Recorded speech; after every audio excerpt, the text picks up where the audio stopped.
இந்த அணை கரிகாலன் என்ற சோழ மன்னனால் 1ஆம் நூற்றாண்டில் கட்டப்பட்டது. தற்போதுள்ள அணைகளில் கல்லணையே மிக பழமையானது எனவும் தற்போதும் புழக்கத்தில் உள்ளது.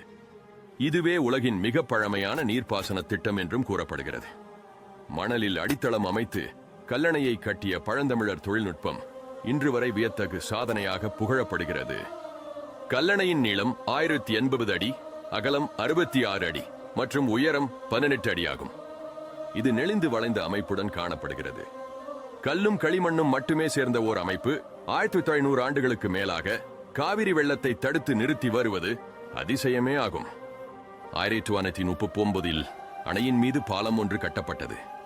கரிகால் சோழன் காவிரியில் அடிக்கடி பெருவெள்ளம் வந்து மக்கள் துயரப்பட்டதைக் கண்டு அதை தடுக்க காவிரியில் ஒரு பெரிய அணையை கட்ட முடிவெடுத்தான். ஒரு நொடிக்கு 2 லட்சம் கனநீர் பாயும் காவிரியின் தண்ணீர் மேல் அணை கட்டுவதற்கும் ஒரு வழியை